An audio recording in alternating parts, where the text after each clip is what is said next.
السلام علیکم. کله چې موږ تاسو وغواړو چې له خپل خاوند سره باید په کوم ډول باندې کوروالی وکړو یا په کوم ډول باندې موږ تاسو داسې وکړو چې له خپل خاوند سره د هغه وخت کم وي، یا په 2 دقیقو کې یا په 3 دقیقو کې یا په 4-5 دقیقو کې زموږ خاوند کلم خلاص شي.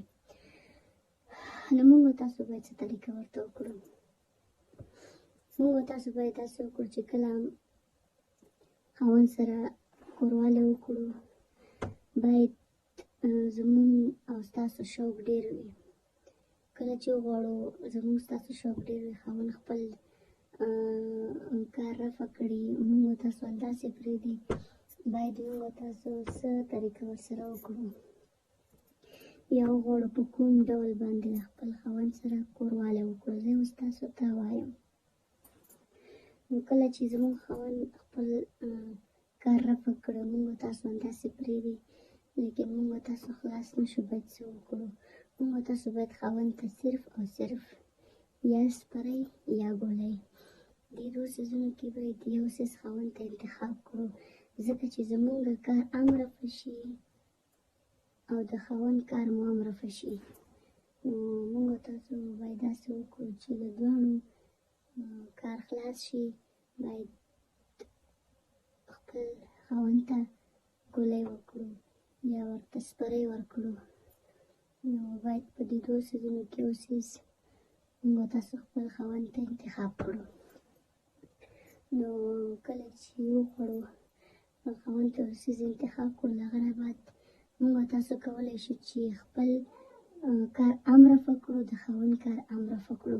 نو په دې ډول باندې بیا موږ تاسو کولی شو چې دواړه ښځه او خاوند کار یې رفع شي.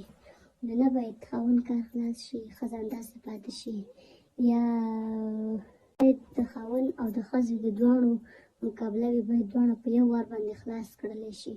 نو کله چې په دواړه په یو وخت کې خلاص کړلی شي، باور وکړئ داسې به انسان ته که ښځه وي که خاوند وي هېڅ زیان ورته نه رسېږي. نو کله چې خاوند خلاص شي، ښځه بنده پاتې شي، خلاص نه شي، نو باور وکړئ په دې باندې ښځه چې کوم دی هغه ډېر د ملا تکلیف اخلي، ډېر د ملا درد اخلي، سپینه جامه به یې هم زیاته وي، او بله دا خبره چې د ملا تکلیف به یې هم زیات وي. نه باید خاوند خپل کار رفع کړي او ښځه همداسې پرېږدي. اول باید ښځه کار رفع کړي، هغه نه بعد که بیا خاوند وکړلی شي بیا کولی شي. نو کله چې موږ تاسو له خپل خاوند سره کوروالی کوو، اول باید موږ تاسو خلاص کړئ.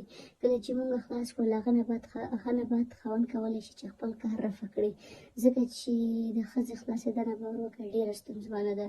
نو باید اول خاوند خپله ښځه خلاصه کړي، له هغه نه بعد خپل ځان خلاص کړي.